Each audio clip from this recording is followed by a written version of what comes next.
오늘 말씀은 창세기 50장 20절 말씀 한 절입니다. 창세기 50장 20절 우리 한 목소리로 합독하겠습니다. 시작. 당신들은 나를 해하려 하였으나 하나님은 그것을 선으로 바꾸사 오늘과 같이 많은 백성의 생명을 아멘. 여러분 잘 아시는 그 포도원 품꾼에 대한 비유 이야기가 마태복음 20장에 나옵니다. 이 내용을 잠깐 요약해서 설명을 해드리면 포도원 주인이 이제 포도를 수확할 때가 되니까 일꾼들이 필요한 거예요. 그래서 길거리에 나가서 일할 사람들을 모집해 오는 내용입니다. 길거리에는 지금 할 일 없어서 빈둥빈둥 거리는 사람들이 많이 있어요. 그 놀고 있는 사람들은 어떤 사람인가? 여러분 한번 생각을 해보세요. 지금 포도원에 추수할 때라면 일꾼이 많이 필요할 때 아니에요? 근데 지금 길거리에서 놀고 있다. 그럼 그것은 일꾼으로서의 가치가 별로 없는 사람들이란 얘기예요. 근데 이 포도원 주인은 길거리에 나가서 빈둥거리면서 놀고 있는 사람을 이른 새벽부터 자기의 포도원 농장으로 데려가서 일을 시키는 거예요. 조건이 뭐냐? 너가 지금부터 일하면 한 데나리온, 하루에 일당을 주겠다. 이게 이제 조건이에요. 그러니까 신나서 가서 일을 하죠. 이 주인이 이른 새벽에서부터 좀 시간이 지나서 오전 9시에도 길거리에 가서 놀고 있는 사람을 데려오고요. 정오 12시에도 길거리에 가서 데려오고요. 오후 3시에도 길거리에서 데려옵니다. 그리고 포도원에서 일하도록 해요. 근데 아주 흥미로운 일이 발생하는데 그게 뭐냐면 포도원 주인이 이제 오후 3시쯤 되면은 그만 데려와야 되는데 일이 마감되려는 오후 6시가 되기 바로 1시간 전에도 길거리에서 일꾼을 데려와서 포도원에 일을 시키는 거예요. 1시간 일하는 겁니다. 드디어 이제 오후 6시가 돼서 일이 마감이 됐어요. 그리고 이제 일당을 나눠줘야 될 시간이 됐습니다. 오후 5시에 들어온 1시간만 일한 사람에게 이 주인이 온전하게 한 데나리온 일당을 다 주는 거예요. 그때 그 뒤에서 멀찌감치 그 한 데나리온을 받는 모습을 지켜보던 이른 새벽부터 나와서 일하던 일꾼, 그 일꾼은 마음에 그런 생각을 합니다.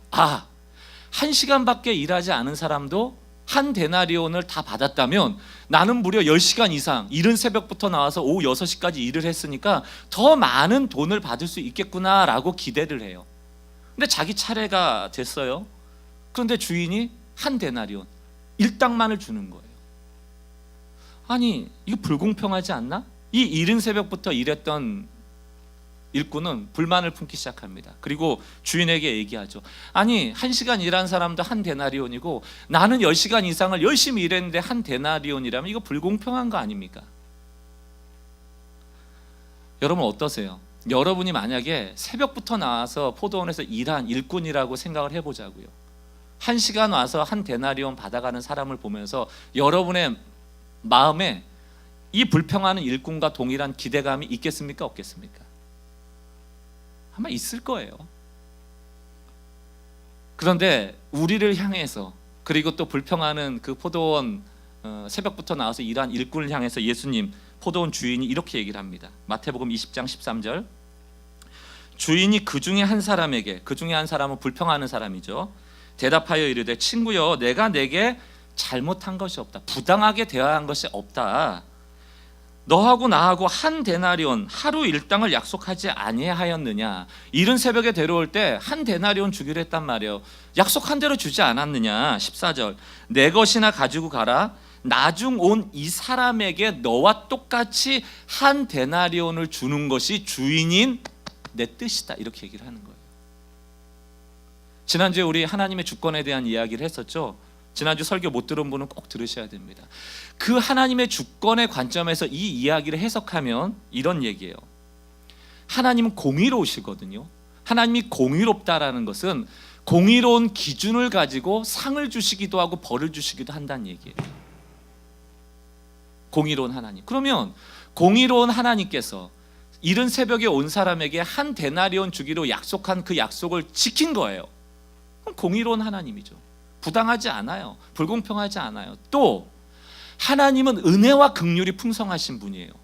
그래서 그 은혜와 긍휼한 마음을 가지고 1시간 일한 사람에게도 한 데나리온을 준 겁니다.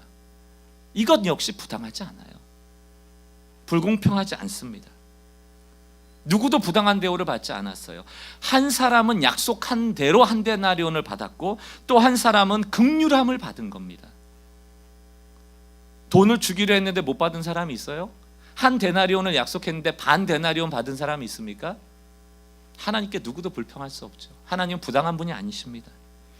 그럼에도 불구하고 왜 새벽에 온 사람은 똑같이 한 데나리온 받은 것을 불공평하다고 여겼는가? 그것은 그 사람의 기준이 잘못됐기 때문이에요. 그 사람은 지금 탐욕이라는 기준으로 이 상황을 바라보고 있는 겁니다. 탐욕은 뭐예요?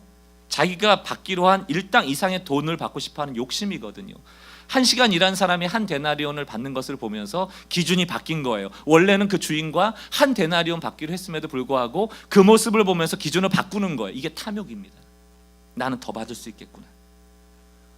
그러면서 이 탐욕의 기준으로 주인의 하는 일을 보면 어떤 결과가 나오는가? 분노예요.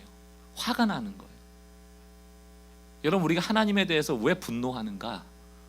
왜 우리가 불공평하다고 여기는가? 그것은 하나님이 부당하거나 하나님이 불공평하기 때문이 아닙니다. 그것은 때론 내 기준이 잘못되어 있기 때문에 오는 결과예요. 여러분이 지금 이른 새벽부터 나와 일한 일꾼이라고 생각해 보세요. 더 많은, 더 특별한 대우를 받아야 된다고 생각하지 않겠습니까? 여기에 우리의 약점이 있는 겁니다. 우리가 신앙생활하면서 두 가지의 약점이 있는데 이걸 꼭 기억하시고 잊어버리시면 안 돼요. 첫 번째, 우리가 바로 오후 5시에 들어온 사람이에요. 우리가. 옆에 계신 분이, 여기에 모인 분이 오후 5시에 들어와서 1시간만 일하고 한 데나리온이라는 하나님의 주인의 은혜를 받은 사람이 우리라고요. 설령 이 중에 이른 새벽에 부르심을 받아서 열심히 일한 사람이 있다 하더라도 그 이른 새벽에 불려온 그 사람이 어떤 사람이었는가? 놀고 있는 사람이에요. 빈둥거리던 사람이에요. 아무도 찾아주지 않던 일꾼으로서는 가치 없던 사람이에요. 그 사람을 불러다 써준 겁니다. 이 두 가지 케이스 외에 누가 있어요? 오후 5시에 들어온 사람과 가치 없는 사람이 이른 새벽부터 포도원에 와서 일할 수 있는 기회를 얻은 것, 그리고 모두가 한 데나리온이라는 하루를 살아갈 수 있는 은혜를 입은 것. 무엇이 불공평합니까? 그냥 외우세요, 여러분. 두 가지도 어렵고요. 한 가지만 외우시면 내가 바로 오후 5시에 들어온 사람이다 라고 외우시면 됩니다.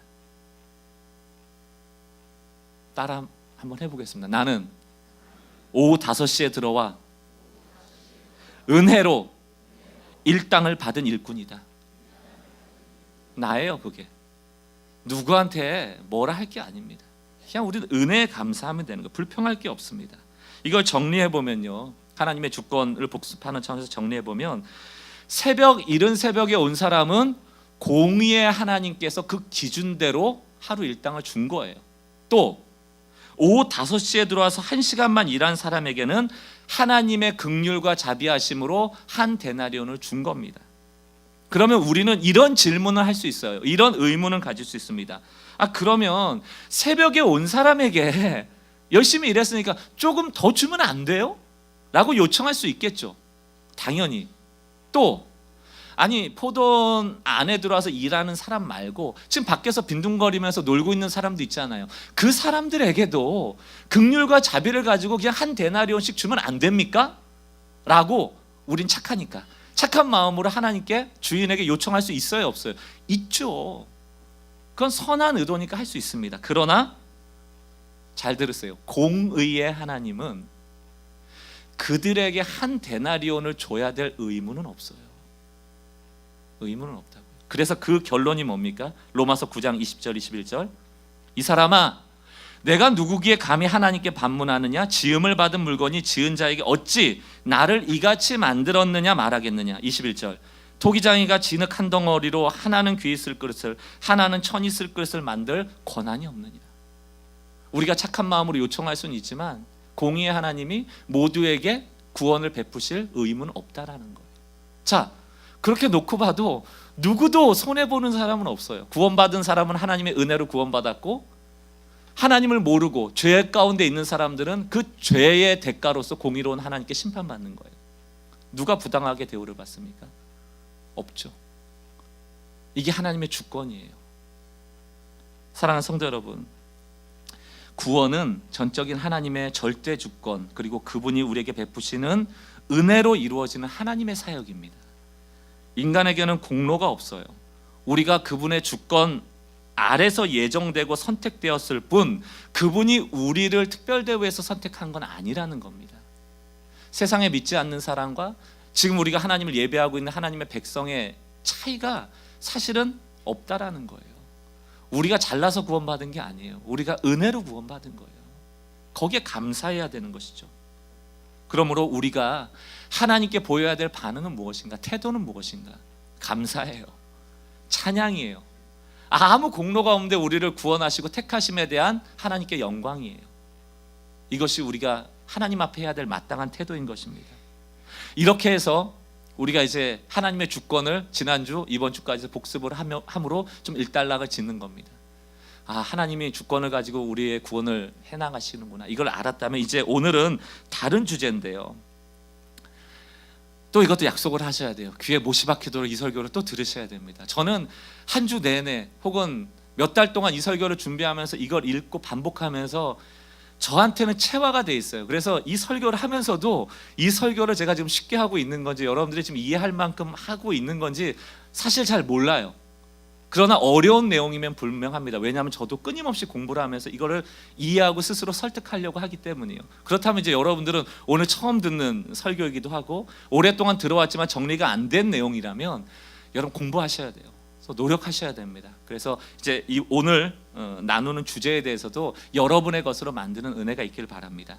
자, 하나님의 주권에 대한 인정함이 있다면 그 다음에 무슨 얘기를 해야 되는가? 여러분들이 성경을 읽다 보잖아요. 그러면 하나님의 주권에 대한 얘기가 분명히 강조가 되어 있음에도 불구하고 그 성경 구석구석에는 인간의 책임에 대한 얘기가 나와요. 인간의 책임. 아니, 하나님이 주권적으로 구원을 베푸시고 다 알아서 일하시는데, 그렇다면 사실 사람은 그냥 가만히 있으면 되는 것 아닙니까? 이미 다 정해져 있는 건데, 우리가 뭘 한다고 해서 바뀌는 게 없는데, 근데 갑자기 인간도 책임이 있다? 이게 좀 뭔가 모순같이 느껴질 텐데, 예를 들어 보겠습니다. 요한복음 3장, 여러분 잘 아시는 니고데모 아시죠? 니고데모라는 사람이 예수님을 찾아와요. 근데 니고데모라는 사람이 어떤 사람인가 하면, 지금 안 올려도 됩니다. 니고데모라는 사람이 바리새인인데 유대인의 지도자예요. 근데 예수님을 몰래 찾아와요. 진리를 알고 싶고 영생을 알고 싶었기 때문에 왔겠죠. 근데 예수님께서 그 니고데모라는 유대인의 지도자에게 굉장히 황당한 얘기를 하십니다. 뭐라고 하시냐면, 너 하나님의 나라를 보고 싶어? 너 영생을 얻고 싶어? 너 구원을 얻고 싶어? 근데 그러려면 거듭나야 돼, 이렇게 얘기를 해요. 거듭난다. 거듭난다라는 뜻이 뭐예요? 두 번째로 태어나야 된다는 얘기거든요. 그러니까 니고데모 입장에서는, 아니 그럼 엄마 뱃속으로 다시 들어가서 나와야 된다는 얘기입니까? 라고 예수님께 질문을 하죠. 그때 예수님이 요한복음 3장 7절 8절 우리 같이 한번 읽어보겠습니다. 시작. 내가 내게 거듭나야 하겠다 하는 말을 놀랍게 여기지 말라. 바람이 임의로 불매 내가 그 소리는 들어도 어디서 와서 어디로 가는지 알지 못하나니 성령으로 난 사람도. 자, 여러분, 거듭난다라는 것은 성령으로 난다라는 얘기인데, 우리가 육신의 부모에게 난 그 생각을 해보세요. 여러분들이 육신의 부모를 선택을 했어요? 하나님한테 막 기도해가지고 나는 저 부모한테 나고 싶다고 해서 태어났습니까? 아니에요. 그거는 결정된 거예요. 주어지는 거예요. 그렇게 태어나게 되는 겁니다. 태어나 봤더니 이분이 엄마고 이분이 아빠인 거예요. 영적으로 거듭나는 사건도 똑같아요. 우리가 거듭나겠다 말겠다를 결정할 수 있는 게 아니에요. 성령으로 태어나는 거예요. 여러분, 이걸 잘 들으셔야 되는 게, 교회 오래 다니고 신앙생활 오래 한 사람일수록 이 부분을 헷갈려하기 때문에 신앙에 꼬이기 시작하는데, 제가 이렇게 질문하면 대부분 그렇다고 대답하시는 분들이 많을 거예요. 뭐라고 제가 질문하냐면, 예수님을 믿음으로 거듭났습니까? 이렇게 물어보면, 예, 저는 예수를 믿음으로 거듭났습니다, 이렇게 얘기를 해요. 저는 그 뜻이 무엇인지는 압니다. 그러나 성경적이진 않아요. 개혁신앙은요, 믿음으로 거듭나는 게 아니에요. 믿음으로 거듭나는 게 아니에요. 성령께서 두 번째로 태어나시게 해야만 믿을 수 있는 겁니다. 우리는 믿을 만한 자격도 못 갖췄고 전적으로 부패했기 때문에 하나님을 선택할 수 있는 그 어떤 조건도 없어요. 마치 우리가 육적인 부모를 선택할 수 없는 것과 똑같은 이치입니다. 우리가 거듭나겠다고 믿음을 가진 게 아니고 성령께서 주권적으로 역사하심으로 우리를 거듭나게 해야만 영적인 눈이 띄어지면서 믿게 되는 거예요. 여러분, 구원은 하나님으로부터 시작해서 하나님으로 끝나는 겁니다. 우리는 한 게 아무것도 없어요. 믿음이라 봐야 손 내미는 거 이거 하나 있습니다. 믿음으로 거듭나는 것이 아니고 거듭남으로 믿게 되는 것이다. 이걸 잘 외우셔야 돼요. 박광림 목사님은 좀 다르게 생각하시는, 제 얘기가 아니라니까요. 여러분들 칼빈 책을 찾아보시고 마틴 로이드 존스의 책을 찾아보시고 많은 개혁주의자의 책을 찾아보시면 다 이렇게 나와 있어요. 그냥 쉽게 우리가 믿음으로 거듭난다 이러니까 그걸 그냥 받아들인 것 뿐이지. 아니, 우리가 부모를 선택 못하듯이 우리가 하나님을 선택할 수 없습니다. 그저 거듭난다는 것은 성령께서 나게 하시는 거예요. 우리는 태어남을 당하는 겁니다. 하나님이 이렇게 주권적으로 거듭나게 하시겠다, 너가 영적으로 눈이 띄어져야 믿을 수 있다, 이게 다 하나님의 주권적 역사인데, 이 요한복음 3장에서는 하나님의 주권적인 거듭남을 얘기한 다음에 3장 16절 후반부로 내려가면 여러분 잘 아는 말씀인데 이렇게 말씀하세요. 하나님이 세상을 이처럼 사랑하사 독생자를 주셨으니 이는 그를 믿는 자마다, 이렇게 나와요. 여러분, 이게 모순 아니에요? 아니, 예수를 믿도록 우리에게 만들어 주셔야지, 그래야지 우리가 믿을 수 있다면서요. 거듭나게 돼야만 우리가 믿을 수 있다면서요. 근데 이제 와서는 뭐라고요? 또 너가 믿어야 된다, 이렇게 얘기를 하는 거예요. 성경에 이런 얘기가 많다니까요. 하나님으로만 할 수 있다라고 하면서 너가 믿어야 된다, 이렇게 얘기한다고요. 아니, 그럼 목사님 뭡니까? 성령이 거듭나게 하지 않으면 결국 우리가 믿을 수 없다는 것인데 또 우리에게 믿으라고 하는 것은 모순이 아닙니까? 게다가 인간에게 믿어야 되는 책임이 있다라고 하면 인간도 구원에 뭔가 기여하는 것인데, 그럼 구원의 공로가 인간에게도 있는 것 아닙니까? 그럼 하나님의 주권과 하나님의 주권적인 구원과 인간의 공로 없음과 또 모순이 되는 거 아닙니까? 이렇게 질문할 수 있잖아요.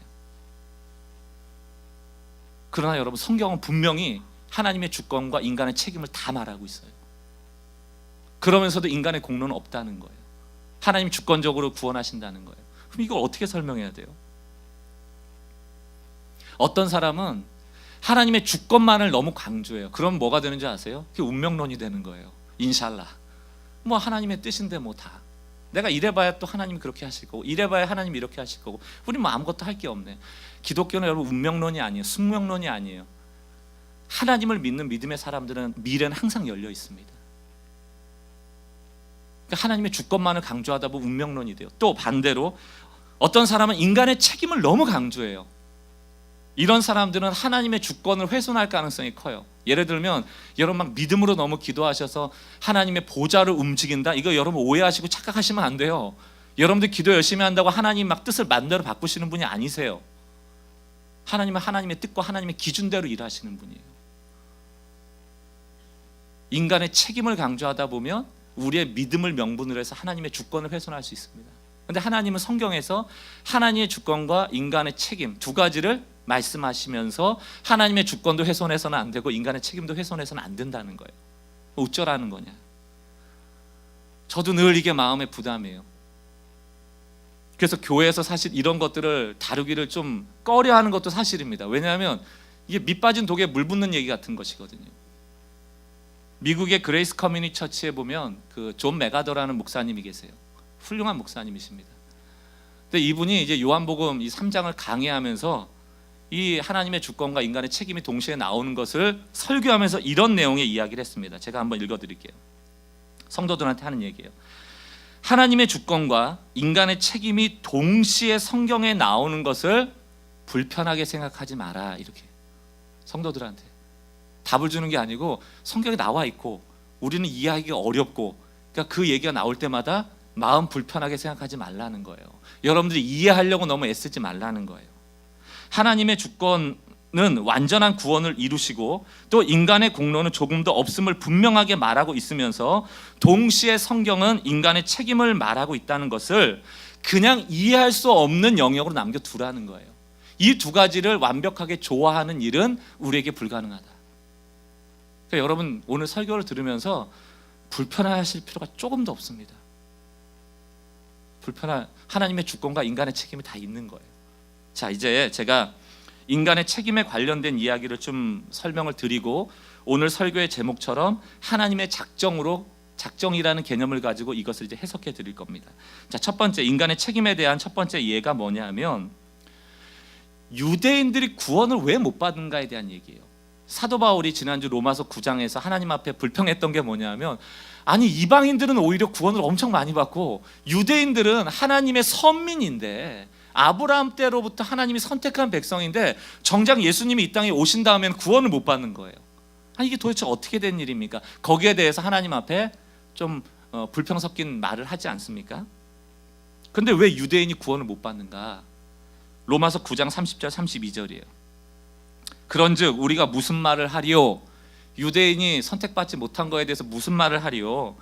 의를 따르지 아니한 이방인들이, 이게 무슨 얘기입니까? 이방인들은 아예 율법이라는 기준이 없는 백성들이잖아요. 율법을 지켜서 의로워지겠다라는 노력도 안 한 백성이에요. 오히려 이방인들은 아예 율법이라는 기준이 없으니까 예수 그리스도라는 기준을 받아버리는 거예요. 그리고 믿음으로 의롭다 칭함을 받는 겁니다. 그리고 구원 받는 거예요, 이방인들은. 그런데 31절 보니까 의의 법을 따라간 이스라엘은 율법을 지킴으로 완전한 의로움을 이루겠다라고 생각했던 이스라엘 유대인들은 오히려 율법에 이르지 못하게 되는 거예요. 율법은 우리가 다 지킬 수 있어요, 없어요? 못 지키잖아요. 그런데 유대인들은 무엇을 기준 삼았다? 내가 율법을 지킴으로 의로워지겠다. 그러니까 딱 하나님이 보니까 그래? 이방인들은 그리스도가 기준이고 은혜가 기준이고 유대인들 너희는 율법이 기준이야? 그럼 한번 지켜봐. 다 못 지키거든요. 공의로운 하나님이 그들을 심판하는 거예요. 이렇게 이야기가 흘러가 버리는 거예요.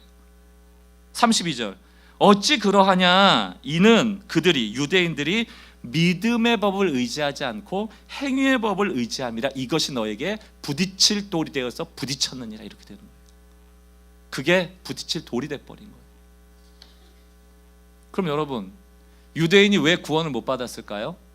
여기에 대해서 여러분 두 가지로 답을 하실 수 있어야 돼요. 이거 외우셔야 됩니다. 이거는 마치 쪽집게 가해처럼 성경에서 이런 질문이 나올 때 이런 식으로 해석하는 것이 우리 수준에서 할 수 있는 해석이라는 거예요. 자, 왜 유대인이 구원받지 못하는가? 첫 번째는 하나님의 주권으로 해석을 하면 하나님이 택하지 않은 거예요. 하나님의 택함이 없기 때문에 하나님의 구원으로 못 들어오는 겁니다. 이게 하나님의 주권에 대한 설명이고요. 두 번째 설명은 인간의 책임이에요. 뭡니까? 유대인이 그리스도를 의로 여기지 않고 율법을 의로 여겼기 때문에 구원으로 못 들어오는 거예요. 이게 바로 성경에서 말하는 하나님의 주권과 인간의 책임을 둘 다 말하는 내용입니다. 그러면 여러분들 이렇게 질문할 수 있잖아요. 그러면 유대인을 아브라함 때부터 하나님이 선택하신 정말 선민인데 이렇게 버리실 수 없으니까 하나님이 유대인들의 마음을 바꿔주시면 안 됩니까? 그냥 감권적으로 성령으로 거듭나게 해버리시면 안 됩니까? 라고 할 수 있잖아요. 왜냐하면 우리는 다 착한 사람들이니까 착한 마음으로 모두가 구원받기를 원하는 마음으로 그렇게 요청할 수 있을 거 아닙니까? 근데 여러분 그게 불가능해요. 왜 불가능할까요?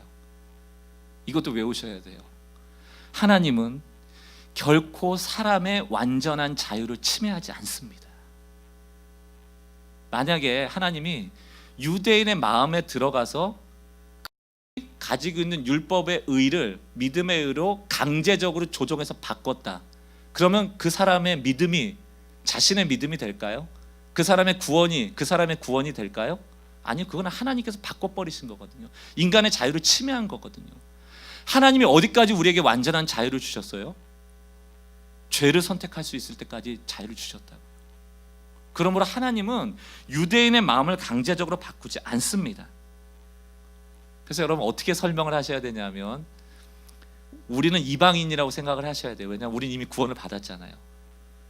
여러분 다 구원 받으셨잖아요. 예수를 믿고 예배 가운데로 나오셨고 반면에 믿지 않는 세상 사람들이 많이 있잖아요. 그럼 어떻게 이것을 이해해야 되는가 하면 우리는 하나님께서 긍휼과 사랑을 베풀어 주신 거예요. 이유가 있어요, 없어요? 없어요. 그냥 긍휼과 사랑이 하나님이 우리를 구원하신 거예요. 그리고 유대인은 혹은 지금 믿지 않는 세상 사람들은 공의로우신 하나님이 그들이 가지고 있는 잘못된 생각을 심판하시고 죄의 대가를 치르게 하시는 거예요. 그러나 이제 다음 주에 또 다루겠습니다만, 그럼 이제 우리는 믿고 저 사람들은 다 이제 구원받지 못한 사람이니까 끝이냐? 그건 아니에요. 이제 먼저 믿은 우리가 해야 될 책임이 나옵니다. 그게 이제 다음 주 얘기고요. 어쨌든 오늘은 그렇게 해석할 수 있는 거예요. 이방인은 은혜로 구원하신 것이고 유대인에게는 율법을 의존한 결과에 대해서 심판하시는 공의로운 하나님, 그 누구도 부당한 대우는 받지 않습니다. 다만 우리는 이미 구원을 받았기 때문에 우리가 할 수 있는 반응은 감사할 뿐이에요. 감사한 거죠. 우리가 뭐라고 구원을 받았겠어요? 우리가 무슨 능력이 있다고 구원을 받았겠어요? 그저 감사함으로 하나님께 영광 돌리는 것밖에 없는 겁니다. 두 번째 케이스는 부자 청년이에요. 마태복음 19장. 예수님이 부자 청년을 만났어요. 부자 청년이 얘기합니다. 어떻게 해야지 영생을 얻을 수 있는가? 예수님이 그 부자 청년에게 뭐라고 답을 하시냐면, 너의 모든 재산을 팔아서 가난한 자에게 나눠줘라, 이렇게 얘기하신다고요. 그때 마태복음 19장 22절에 뭐라고 청년이 이야기하는가 하면, 그 청년이 재물이 많음으로 이 말씀을 듣고 근심하며 가니라.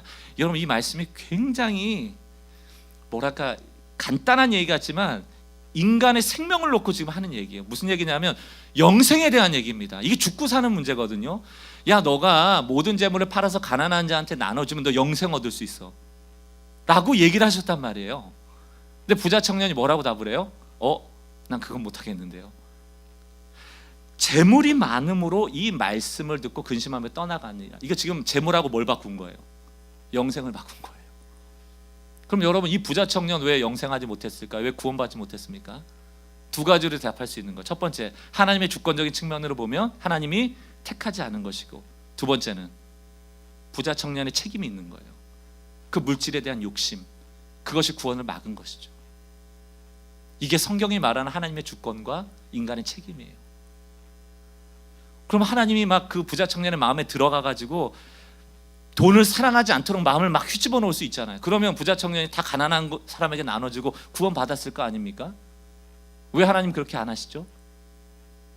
하나님이 인간의 자유의지를 건드리지 않으세요. 침해하지 않으십니다. 마지막 세 번째는요, 이사야 10장 말씀에 관련된 내용인데, 구약 성경에 보면 아수르라는 나라가 북이스라엘을 패망시키는데요, 그때 하나님이 아수르라는 악한 민족을 들어 사용하셔서 이스라엘을 벌하시거든요. 그 내용에 대해서 이사야 10장 6절 7절 보겠습니다. 6절입니다. 먼저 내가 하나님이죠. 그를 아수르를 보내어 경건하지 아니한 나라 이스라엘입니다. 치게 하며 내가 그에게 아수르에게 명령하여 나를 노하게 한 백성 이스라엘이죠. 를 쳐서 탈취하며 노락하게 하며 또 그들을 길거리에 진흙같이 짓밟게 하려니와. 이거는 이스라엘이 하나님께 불순종한 결과에 대해서 공의로운 하나님이 심판하시는 거예요. 누구를 통해서? 아수르를 통해서. 자, 그러면 아수르는 할 마음이 없었는데, 아수르는 착했는데, 아수르는 이스라엘을 공격을 안 하려고 그랬는데 하나님이 아수르 마음에 쑥 들어가가지고 너 마음이 약해져야 돼, 그리고 넌 전쟁해야 돼, 그리고 넌 이스라엘을 쳐야 돼, 이렇게 하셨을까요? 17절 말씀을 보세요. 그의 뜻은 이 같지 아니함, 이렇게 나온다고요. 아수르가 이스라엘을 칠 때는 하나님의 도구로 이스라엘을 심판한다, 이런 개념이 없는 거예요. 또 그의 마음의 생각도 이 같지 않았다. 하나님의 생각과 전혀 달랐다는 거예요. 다만 그의 마음은, 아수르의 마음은 그저 그냥 다른 나라를 점령하기 위해서 전쟁을 한 것뿐이란 얘기예요. 아수르는 악한 마음으로 다른 나라를 정복하려고 전쟁했을 뿐이고, 하나님은 그 아수르를 이용해서 이스라엘을 심판한 거예요. 자, 그럼 아수르에게 하나님이 악한 마음을 심어준 거예요? 아수르가 악한 거예요? 아수르가 악한 거죠. 그러면 아수르도 악하니까 하나님께 벌을 받아야 돼요, 안 받아야 돼요? 받아야 되는 거죠. 그래서 이사야 10장 12절 말씀을 보세요. 그러므로 주께서 주의 일을 시온산과 예루살렘에 다 행하신 후에 아수르 왕의 완악한 마음의 열매와 높은 눈의 자랑을 벌하시리라.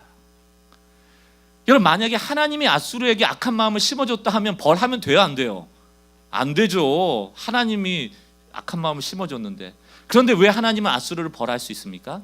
아수르가 악했기 때문이에요. 이게 바로 하나님의 주권과 인간의 책임이 있다는 얘기입니다. 여러분, 그럼 우리가 받아야 될 마음은 뭐예요? 우리 모두에게 하나님이 완전한 자유를 주셨는데 우리는 하나님께 순종해야 되는구나. 이걸 배워야 되는 거예요. 부자 청년같이 마음의 재물에 마음을 두거나 아수르같이 정복에 대한 악한 마음을 갖거나 율법으로 의를 얻겠다는 잘못된 생각을 가지고 있을 때 구원에 이르지 못하는 책임이 그에게 갈 수 있다는 얘기예요. 그럼 여러분들 아수르에 대해서도 이렇게 질문할 수 있겠죠. 왜 하나님은 아수르를 선하게 만드셔가지고 좀 이스라엘도 보호하시고 아수르도 벌을 안 받으면 좋지 않습니까? 그럼 껌 먹고 알 먹고 아니에요? 아수르도 벌 받지 않고 이스라엘도 벌 받지 않고. 근데 그게 가능하다고요? 가능하지 않다는 거예요. 그게 왜? 하나님은 그들의 자유를 허용하시기 때문에. 그래서 여러분들에게 주어진 자유를 정말 잘 사용하셔야 돼요. 여러분, 벌에 대해서 심판이 있습니다. 벌에 대해서 그러니까 잘못한 거에 대해서 심판이 있다고.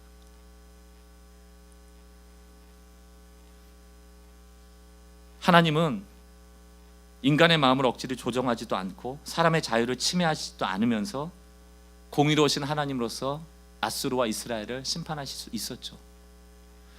자, 이 하나님의 주권과 인간의 책임에 대한 이야기를 잘 정리해 놓은 글이 있는데 그게 무엇인가 하면 마틴 로이드 존스 목사님의 하나님의 작정하심이라는 글이에요. 이 작정이라는 것은 하나님이 결정하셨다는 뜻입니다. 로이드 존스 교리 강좌 시리즈를 보면요, 이 하나님의 작정으로 이 인간의 책임과 하나님의 주권을 설명하고 있는데 제가 좀 앞에 자막을 통해서 보여드리면서 천천히 한번 읽어보겠습니다. 첫 번째가 아주 우연히 일어난 것처럼 보이는 사건들도 하나님께 통제받고 있는 것입니다. 여러분, 참새가 한 아사리온에 팔려가는 것도 하나님께서 허락하지 않으면 안 되는 거예요. 모든 것이 우연처럼 일어나는 일도 하나님의 통제를 받고 있다는 거예요. 여러분들이 자유를 가지고 막 뭐든지 할 수 있잖아요. 뭐든지 할 수 있지만 하나님의 주권이라는 영역을 넘어설 수는 없다는 거예요. 그래서 지난주에 R.C. 스프롤에 대한 얘기를 드렸잖아요. 하나님은 인간의 자유를 침해하진 않지만 인간의 자유는 하나님의 주권을 넘어설 수 없다. 이게 굉장히 중요한 얘기입니다. 그래서 아주 우연히 일어난 것처럼 보이는 사건들도 하나님께 통제받고 있다는 거예요. 하나님은 어떤 의미에서도, 그리고 아무리 사소한 것이라 할지라도 악을 유발하지 않습니다. 그분은 악을 승인하지 않는다는 거, 우리를 조종해서 악하게 만들지 않는다는 거예요. 그 다음을 보여주세요. 하지만 하나님은 악한 행위자들이 악을 행하는 것은 허용하시고 그분 자신의 지혜롭고 거룩한 목적을 위해 악을 지배하십니다. 자, 아수르가 주변 나라를 침략하는 것을 허용하심으로 이스라엘을 심판하는 도구로 쓰시는 거예요. 하나님의 큰 뜻 안에 있다라는 겁니다. 그 악조차도, 악한 행위조차도 하나님이 지배하고 계시다는 거예요. 하나님의 모든 작정은 결정이죠. 결정은 무조건적이고 주권적이다라고 하는 명제에 도달하게 됩니다.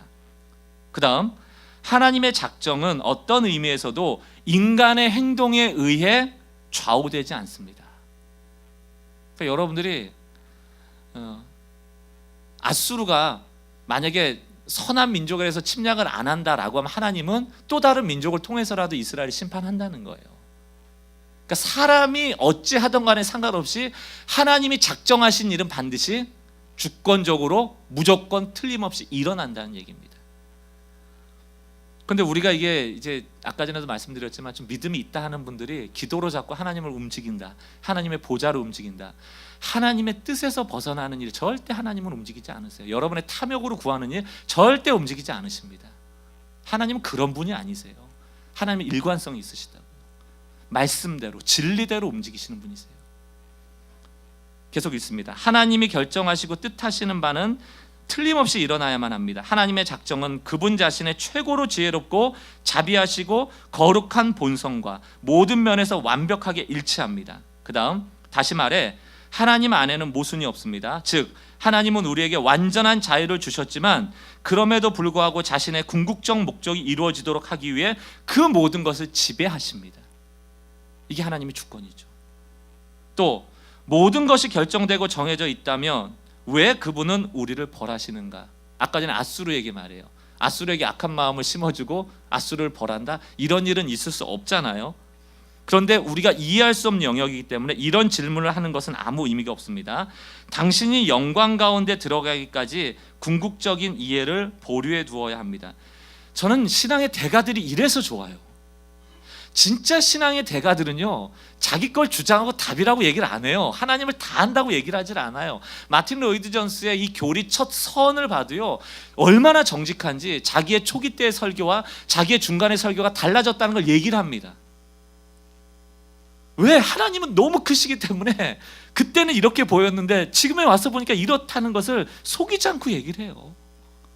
그리고 이 얘기도 뭡니까? 인간의 책임과 인간의 자유와 하나님의 주권이 완벽하게 하모니를 이룬다는 것은 우리는 다 이해할 수 없기 때문에 왜 하나님이 그렇게 일하시는지 잘 모르겠다는 거예요. 궁극적인 이해는 보류해 두어야 된다. 우리가 영화롭게 되어서 하나님 앞에 설 때에서야 비로소 이 모든 것들이 이해될 수 있다는 얘기를 정직하게 하는 겁니다. 존 메가더 목사님도 마찬가지예요. 하나님의 주권과 인간의 자유가 나올 때 그거 불편해하지 마라. 그거는 우리가 다 조화시킬 수 있는 영역이 아니다.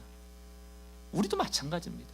성경에 나와 있기 때문에 우리가 받아들이는 거지 이거를 내가 조화시키겠다, 그건 우리의 영역은 아닌 것 같아요.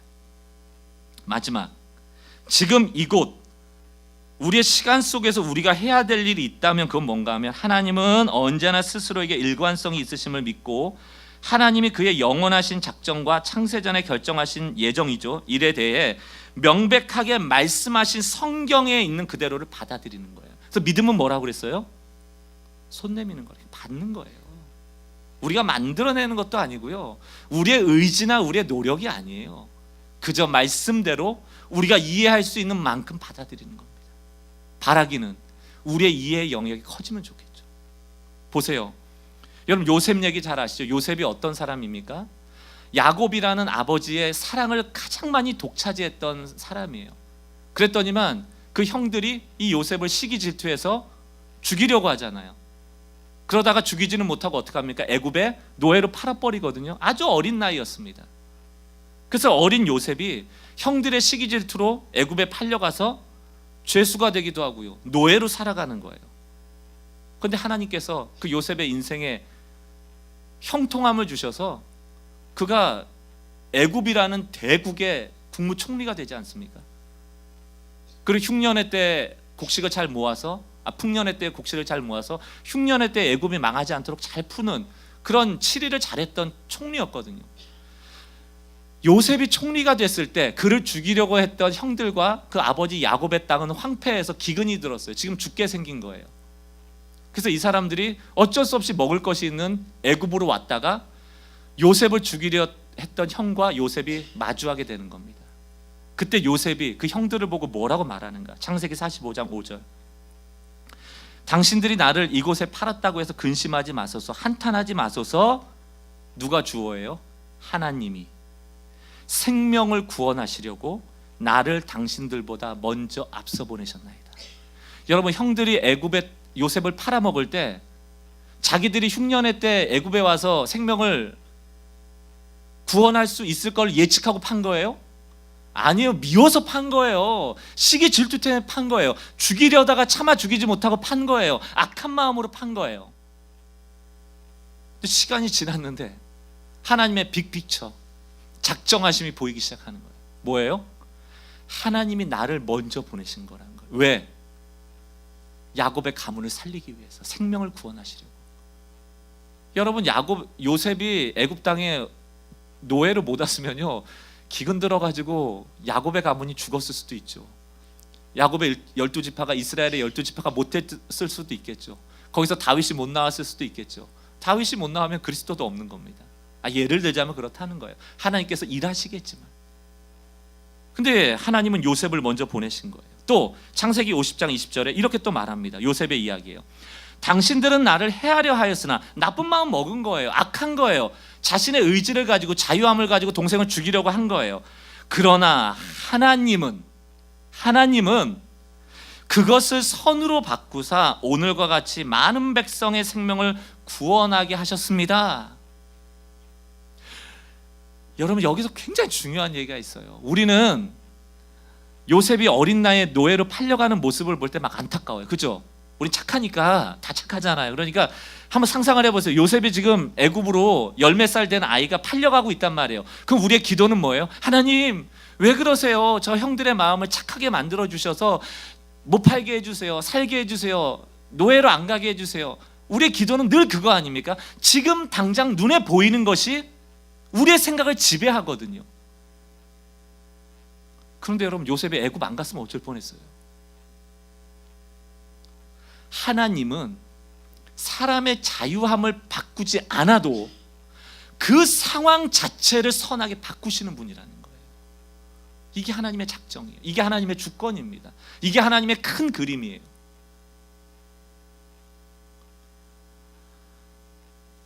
우리의 눈은 늘 부분적이죠. 지금 당장밖에 안 보여요. 먼 미래는 사실 우리의 몫은 아닙니다. 그래서 해야 되는 것이고, 그래서 우리가 성경 말씀 안에서 진리를 뽑아내서 우리의 것으로 만들어야 되는 거예요. 왜? 하나님의 관점을 가져야만 되기 때문이에요. 안 그러면 날마다 우린 근심 걱정이에요. 사랑 성도 여러분, 하나님의 주권 안에서 그 모든 상황을 합력하여 선을 이루실 줄 믿는 믿음이 여러분 가운데 오늘 이 예배 가운데 주어지길 주의 이름으로 축원합니다. 하나님은 사람을 억지로 조종하지 않으셔도 그 상황을 합력하셔서 선으로 만들어 가시는 선하신 분이세요.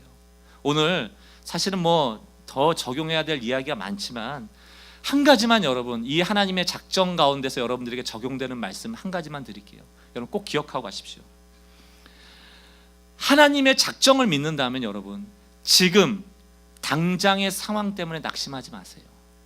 지금 당장의 상황 때문에 낙심하지 마세요. 그건 하나님의 뜻이 아니에요. 여러분, 지금 신앙생활하면서 주변에 악한 사람들 좀 만나고 계시는 분 있어요? 저 사람 때문에 내가 힘들다고 좀 불평불만 하시는 분들 계십니까? 좀 하나님께서 저 사람 좀 어떻게 해줬으면 좋겠다라고 기도하시는 분 계세요?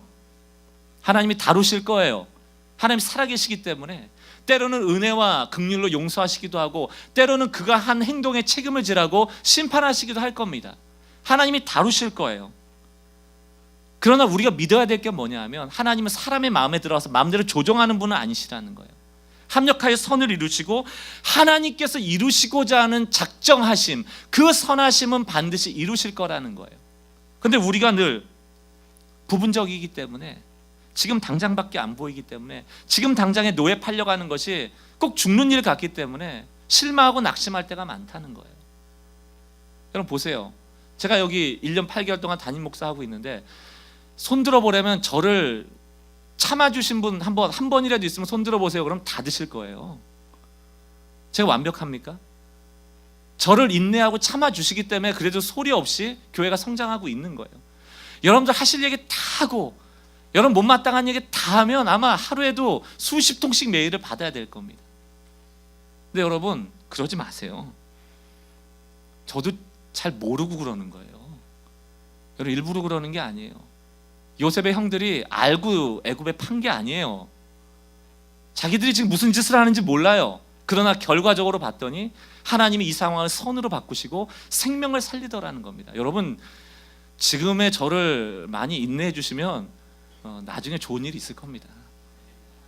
저도 모르고 하는 짓이기 때문에 저도 요셉처럼 하나님이 형통케 하시면 10년 후 20년 후에 여러분들이 상상하지 못할 훌륭한 사람이 돼 있을 수 있어요. 자꾸 여러분의 부분적인 시각을 보면서 저 사람이 나한테 이렇게 좀 자존심 상하는 얘기했는데 저 사람은 나쁜 사람이구나, 이러지 마시라는 거예요. 그거는 그 사람의 부분입니다. 지금 당장 나한테 조금 실망시키는 일이 있다고 해서 그 사람의 전부가 아니에요. 하나님이 이 사람을 언제든지 변화시킬 수 있고 이 사람을 통해서 형통케 하실 수 있다는 얘기입니다. 왜 많은 사람들이 시험에 드는가? 왜 많은 사람들이 낙심하고, 왜 절망하는가? 부분적인 일을 전부로 보기 때문이에요. 내 아이가 받아쓰기 95점 받아오니까 이 아이의 인생을 망했다고 생각하는 거, 이게 문제 아닙니까? 왜 망해요 여러분? 빵점 맞으면 어떻습니까? 요셉은 그 어린 나이에 죄수로 간 거 아니에요? 노예로 간 거 아니에요? 그러나 요셉은 그것을 전부로 보지 않았어요. 자기를 죄수의 신분으로, 자기를 노예의 신분으로 본 게 아니고 하나님께서 나를 지켜보고 계신다라는 하나님을 전부로 가지고 살았던 인생입니다. 그렇기 때문에 하나님이 역사하시는 거예요. 95점짜리 받아쓰기 받아오는 자녀 있으면 칭찬해 주세요. 80점보다 나은 거 아닙니까? 80점 받아왔으면 또 칭찬해 주세요. 60점보다 나은 거 아니에요? 60점 받아도 칭찬해 주세요. 빵점보다 나은 거 아니에요? 빵점 맞아도 칭찬해 주세요. 앞으로 배우면 되는 거 아닙니까? 뭐가 문제인데요? 뭐가 문제인데요? 지금 당장 눈에 보이는 일이 전부로 생각될 때 우리의 마음은 무너지는 거예요. 하지만 하나님의 작정을 생각하고 하나님이 앞으로 합력하여 선을 이룰 것을 보시면 우리는 소망을 가질 수 있습니다. 우리 인사 한번 해봤으면 좋겠습니다. 제가 너무 열을 냈기 때문에. 우리 옆에 자녀도 계시고 한데 당신 하나님의 작정 안에 있습니다. 한번 인사해 주세요. 네. 여러분, 싸울 일이 없어요. 왜 싸우세요? 왜 다투세요? 왜 섭섭해하시고 왜 낙심하세요? 다 우리 부족한데 은혜로 구원받은 거고요. 하나님이 다루어 가시면 우리 더 좋아질 거예요. 우리가 이 말씀 끝난 다음에 부를 찬양의 가사에 보면요, 주여 우린 연약합니다. 우린 오늘을 힘겨워합니다. 주 뜻 이루며 살기에 우린 부족합니다. 또 주여 우린 넘어집니다. 오늘 하루 또 실수합니다. 주의 긍휼을 그래서 구합니다. 그러면서 후렴에 뭐라고 나옵니까? 주님만이 기릅니다. 그러면서 그 날에 우리를 이루실 주님만 완전하십니다. 우리가 그분의 완전함 안에 있단 말이죠. 지금은 실수할 수 있어요. 지금 불완전할 수 있습니다. 그러나 하나님은 반드시 우리를 향하신 계획과 작정하심을 이루어 가실 거예요. 그리고 그것은 선한 것입니다. 왜? 아들까지 아끼지 않고 우리에게 주셨잖아요. 그 하나님이 무엇을 아끼지 않겠냐고요. 우리 모두가, 이 교회가 하나님의 주권과 그분의 작정하심 안에 있음을 믿고 어떤 작은 사안 때문에 일희일비하지 말고 하나님께서 결국 이루실 형통하심을 믿고 살아가시는 주의 백성들 되시길 주의 이름으로 축원합니다. 하나님 주권적으로 일하세요. 또 여러분에게 준 자유를 악함으로 사용하시지 마시고 선함으로, 순종함으로, 그래서 하나님을 기쁘시게 해드리는 인생 되시기를 다시 한번 주의 이름으로 축원합니다. 우리 함께 이 말씀 붙잡고 찬양할 텐데요, 주님만 완전하세요. 누구도 완전한 사람 없어요. 그래서 사람은 믿음의 대상이 아닙니다. 사람은 사랑의 대상이에요. 하나님만이 믿음의 대상이죠. 우리가 사람 믿다가 섭섭해지는 거 아니에요? 사람 믿다가 낙심하는 거 아닙니까? 그럴 줄 모르셨어요? 우리 다 은혜로 구원받은 사람이고 실수가 많습니다. 그러나 우리가 받은 은혜 생각하면서 1만 달란트 생각하면서 마땅히 서로를 섬기고 용서하고 수용할 수 있는 넓은 믿음의 사람들 되시기 바랍니다. 우리 같이 나의 고백으로 또 하나님을 바라보며 함께 찬양합시다. 주여 우린 연약합니다. 주여 우린 연약합니다. 우린 오늘을 힘겨워합니다. 우린 오늘을 힘겨워합니다. 주 뜻 이루며 살기엔 부족합니다. 주 뜻 이루며 살기엔 아멘 부족합니다. 우린 연약합니다. 우린 연약합니다. 주여 우린 넘어집니다. 주여 우린 넘어집니다. 오늘 하루 또 실수합니다. 오늘 하루 또 실수합니다. 주의 긍휼을 구합니다. 주의 긍휼을 구하는 죄인입니다. 주만 바라고 아멘. 그렇습니다. 한없는 주님의 은혜, 한없는 주님의 은혜 온 세상 위에 넘칩니다. 가릴 수 없는 주 영광 온 땅 위에 충만한 주님만이 길이오니 주님만이 길이오니 우린 그 길 따라갑니다. 그날에 우리를 이루시리. 주님만 완전하십니다. 주는 완전 후렴 찬양합니다. 한없는 주님의 은혜, 한없는 주님의 은혜 온 세상 위에 넘칩니다. 가릴 수 없는 주 영광 온 땅 위에 충만합니다. 온 땅 위에 충만합니다. 주님만이 길이오니 우리는 우리의 자유를 가지고 주를 따라가겠습니다. 우린 그 아멘. 따라갑니다. 아멘. 그날에 우리를 이루시. 주는 완전합니다. 주는 완전합니다. 나의 길 오직 그가 하시나니, 나의 길 오직 그가 하시나니 나를 단련하신 후에 내가 정금같이 다시 한번 선포합시다. 나의 길 오직 그가 하시나니, 나의 길 오직 그가 하시나니 나를 단련하신 후에 나를 단련하신 후에 내가 정금과 같이 내가 정금같이 나오리라. 시간 기도할 때 여러분 두 눈을 감고 한번 오늘 주신 말씀을 정리해 보세요. 오늘 여러분에게 하나님께서 주시는 메시지가 뭐였습니까? 지금 당장 보이는 것에 무너진 마음이 있는 분들 계십니까? 사람에게 상처받고 또 섭섭하고 시험에 든 분 계십니까? 그 모든 것이 하나님의 주권과 작정 안에 있음을 믿고 합력하여 선을 이루었던 요셉의 인생처럼 하나님은 우리를 선하게 다루어 계심을 여러분 믿으시기 바랍니다. 또 여러분 지금 그리스도인으로서 책임을 잘하고 계세요? 그저 모든 것이 다 용서된다는 구원파적인 믿음을 가지고 잘못 살아가고 계시는 건 아닙니까? 하나님 우리에게 삶을 요구하세요. 그리스도인다운 삶을 요구하십니다. 그리고 또 잘못했을 때마다 회개할 것을 요청하세요. 그러한 삶을 살아오고 계세요? 아니면 그저 하나님의 뜻대로 모든 게 될 거야 인샬라라는 그런 운명론과 숙명론 같은 신앙생활로 지금 빠져 있는 분 안 계세요? 하나님의 주권과 인간의 책임, 이 두 가지가 우리로서는 균형을 다 가질 수 없지만 하나님의 작정 안에서 하나님의 선하신 뜻대로 이끌려간다는 것을 믿고 여러분의 신앙의 고백으로 또 여러분의 삶의 결단으로 우리 주신 말씀 붙잡고 이 시간 함께 기도했으면 좋겠습니다. 이 시간 주시는 메시지 붙잡고 우리 통성하여 기도하겠습니다. 아버지,